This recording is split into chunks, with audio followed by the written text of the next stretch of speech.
Well, what's good, man? Episode 149 of the Real Individuals podcast. What's Yes, going sir. on, my Oh, brother? we moving through them, boy. We moving through them, boy.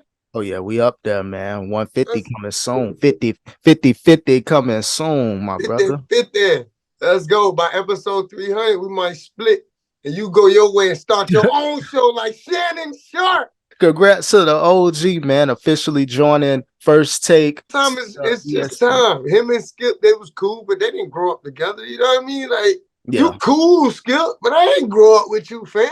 Ain't Never. smoking Black and Miles and drinking hen with me, dog. He wasn't on the hand dog. Skip was chill. He too old for the hand dog, but it was bound to happen. You know, that whole argument that they had with the Nah, Tom it was Brady. they never all really that. made it back from that. They had an argument before that. They had a few like strong arguments when it came to like certain issues. The DeMar Hamlin, the player that passed the player Yeah. that passed out, like, and Skip was like, "So what's going on with the game? So we gonna finish this game, or who won the game or not?" So he kind of had some insensitive moments, and then questioned Shannon Sharpe Hall of Fame thing, like, "You're not Tom Brady." Like, he basically chose Tom Oh, Brady over Shannon Sharpe. So it was meant to happen, and he'll be a part time. I think he's gonna be 2 days per week. they got to do something with him because don't he got a contract? He under contract, so I mean Oh he no, got to he's fulfill good. it. Oh no, he's Oh, good. He bought himself out, or they agreed to a buyout, and then he got the club Shay Shay too. So that's his own separate entity. Powerful asset to have in his back pocket. Like, look,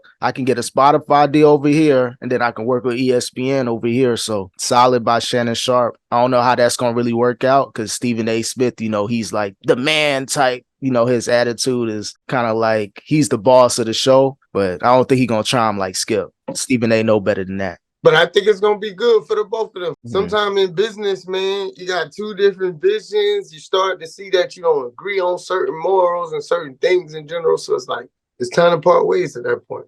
But you think the NFL, should they part ways with the NFL preseason? Yes and no. Granted, it's not the greatest football, and you really don't even know who be playing out there, and the players you want to see barely touching the ball. Honestly, it's about giving the guys a rep. If I was that number 65 on the roster and they got to get down to 52 or whatever the hell, I'm trying to show out so I can make a spot. I don't care if I'm on special teams. I'm trying to make the team so I can show my ability. You trying to make a team, bro. Like everybody not a number one draft pick, round 1, 2, 3, 4, all that. Yeah. Some people undrafted trying to make a spot. So I think the preseason is necessary for those guys.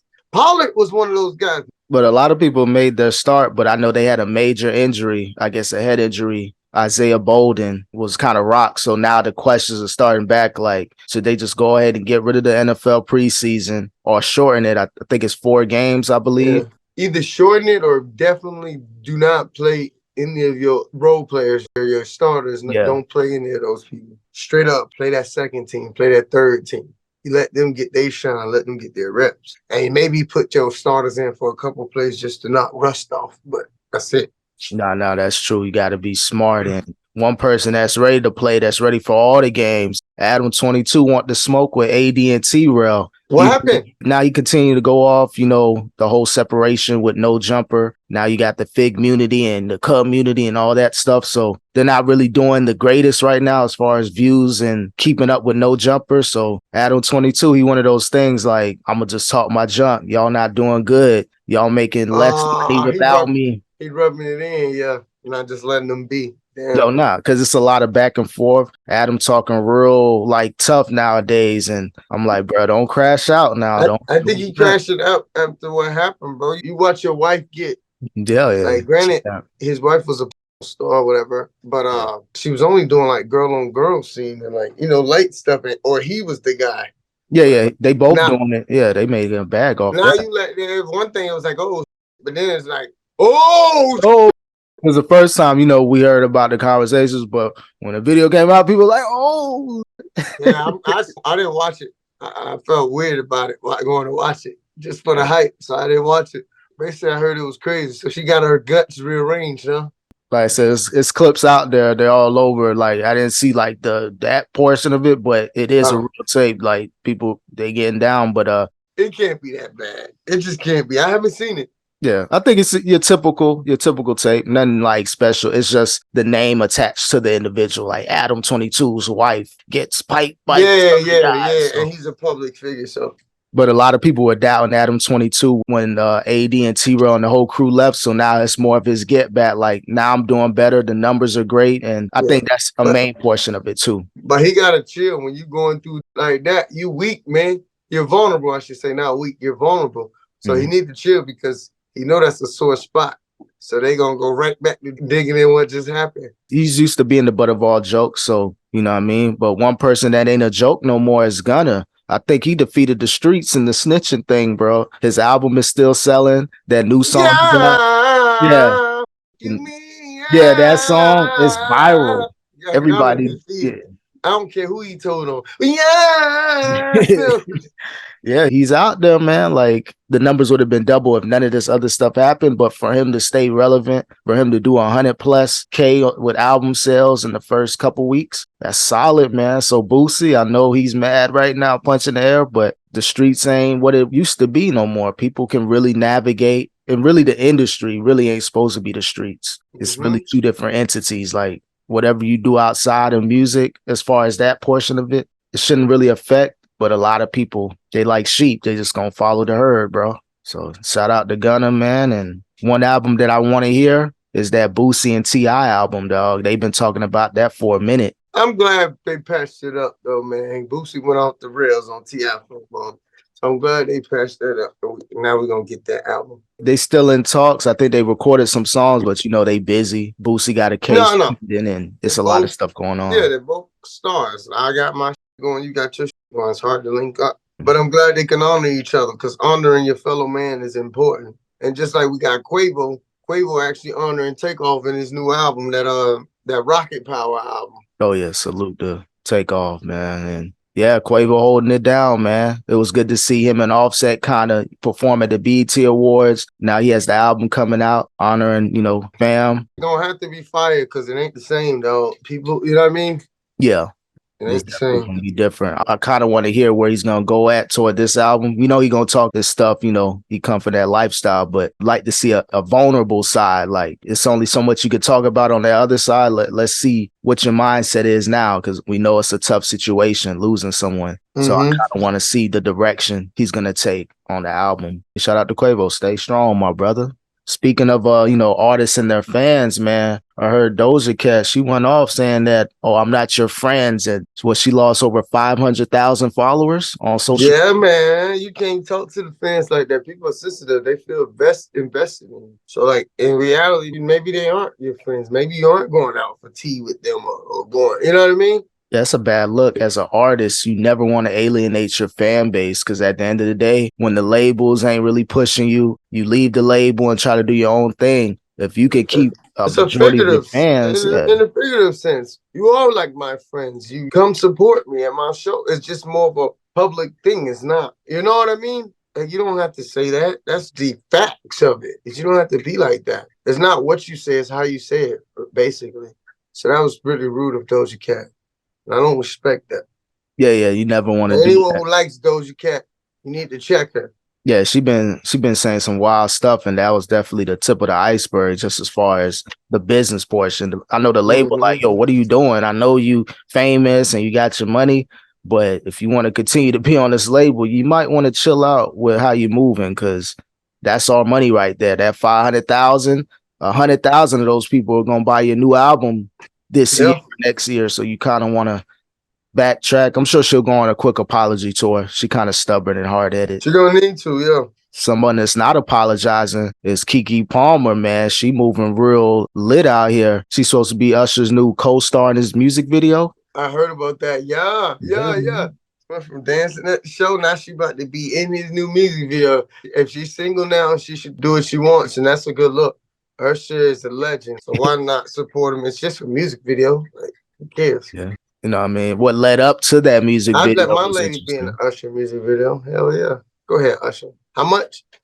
Yeah. 50,000 for the co-star role? All right, go ahead, break me off 70%. But no, it's just a video, though. Seriously, all jokes aside, like, it's just a video. And from what I heard, Usher is just a master entertainer. It's all entertainment. He a legend, legendary. 8701 Confessions, all that. You know what I'm saying? He ain't really out here trying to, like, serenade your girl. It's a part of the entertainment show, but I think it's more of the way what led up to Keke Palmer working with him, just the whole circus that was going on at the Nah, show. it was a lot. Yeah. It was a lot. Like I was telling you off mic, for a regular dude, that's a lot. Like, had she been dating another star or entertainer, it would have made more sense because he'd be out in videos or out and about at public events and stuff, and there'd be other people around, and you know what I mean. Like it wouldn't matter because it's just like a part of the, comes with the game. But that's kind of like that double standard type thing to where, and I get it from that aspect. It's like females, you got to move a certain way. Males, they move a certain way. So it's that whole conversation, like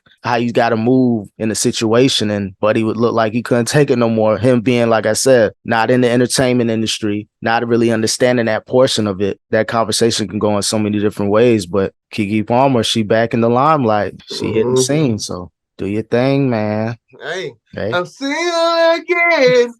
Back on the ground. Yeah, she piping. That's a theme song. Hey, in a minute. That was one of those classic female joints, but man. All the females was rocking that at one point. But no, man. Hey, I wish you the best, Keke. You a legend. You a child star. Transition to an adult star. You aren't crazy. You didn't go crazy. I hear Hollywood could be a crazy place. You didn't let it change you. You didn't let it make you crazy. So shout out to Keke Palmer. And I wish you the best. All jokes aside. Yeah, I ain't gonna lie though. Hollywood is lit, bro. Like for her to navigate, for the most part, she's solid. Like that's what I'm saying. She didn't go off the deep end. Look what happened to some of these child stars. I'm not like picking or joking. Like seriously. Oh no, that's a real situation. They done swallowed them up. For her to come out like that. Keep doing your thing, Keke, man. But speaking of someone that's kind of not like doing too good right now, man, Tyrese. Heard he's suing Home Depot for like over $1 million. I heard that too. Some type of racial thing, discrimination or something. I don't know the story, but I'm hoping Home Depot I'm not talking about the actual organization, but I'm hoping that store didn't have somebody there who discriminated against them. I don't know the story, but so we'll keep y'all updated and see what happens with that. If he did get treated wrong, hope he get that money, because just with everything going on in his personal life and him got to pay off all this, so that Millie would come in handy. Get that money. Get your money, Tyrese. That Millie. Yeah.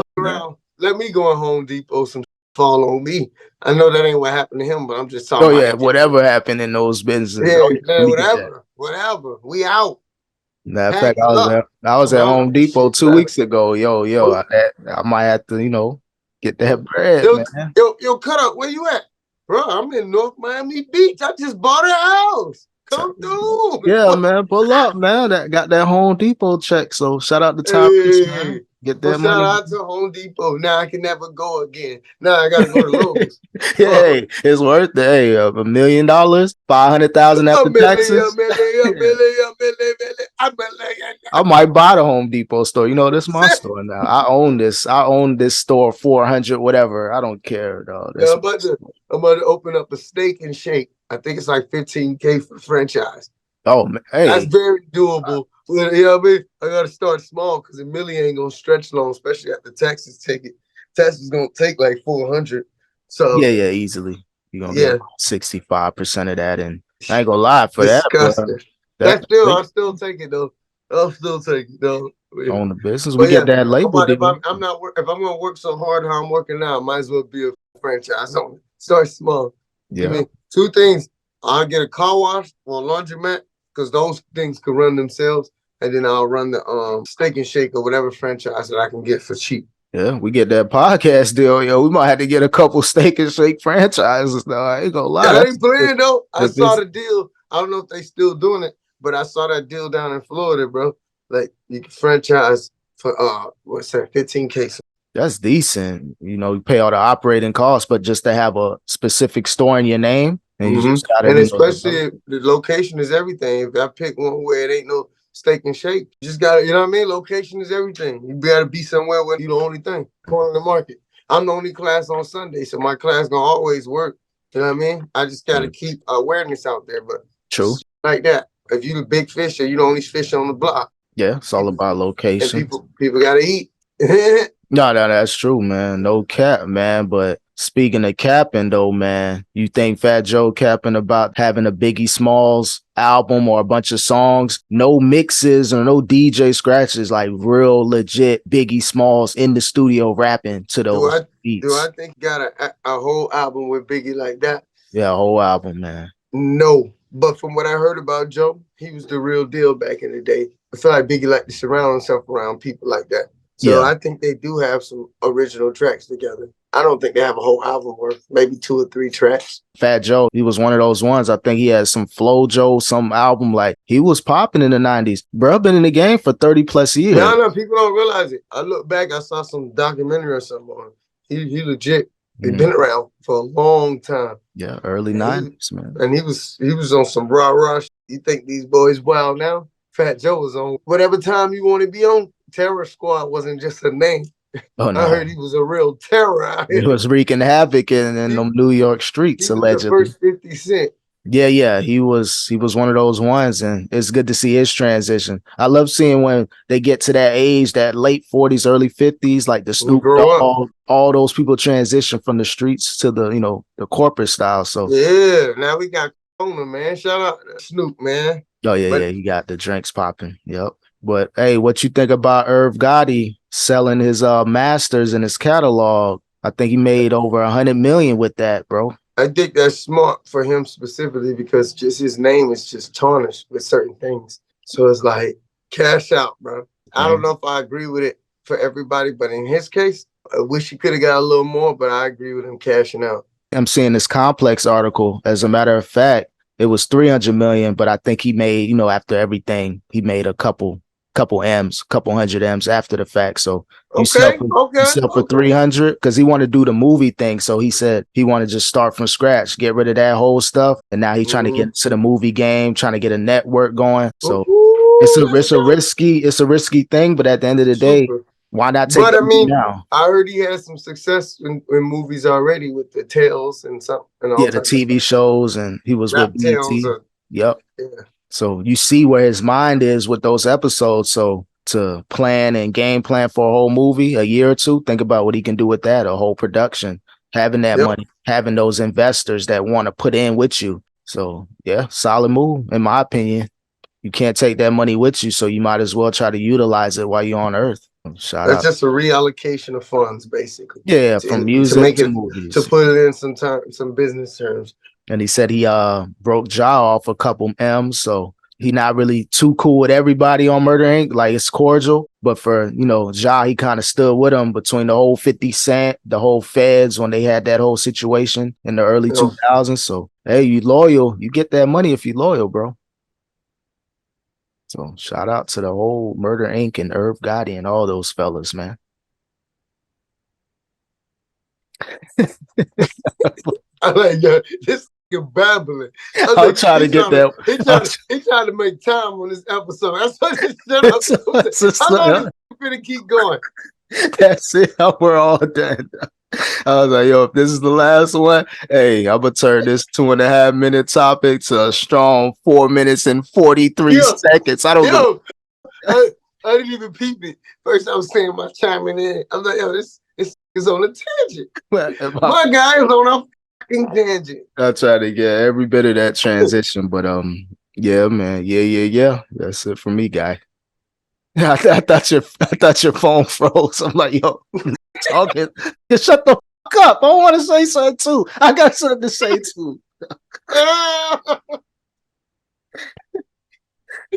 nigga know me well. You caught my face. Yeah. I know you, bro. I know you half my life, bro. I already know. Like, yeah, this thing, he about to say some slick. Hey, nah, man. It's all love, man. I'm happy to still be doing this. We started this before Corona was over, and we still going. Well, it ain't over. You know it ain't over, but we started before the shutdown, and we've been at it since. Loyalty, consistency is the key to success, and we're gonna get it, man. But yeah, man. Appreciate y'all watching the Real Individuals podcast. Any last words for him, bro? No, sir. Hey, man, summer's gonna be over before you know it. We damn near on the hills. So y'all better enjoy it. Get out for these last few weeks. And yeah, Oh yeah, fall coming soon, then the winter, and then we in 2024. But Much love. Get the man. pumpkin spice ready, baby. Oh yeah, for real, man. Until next time, peace. Peace.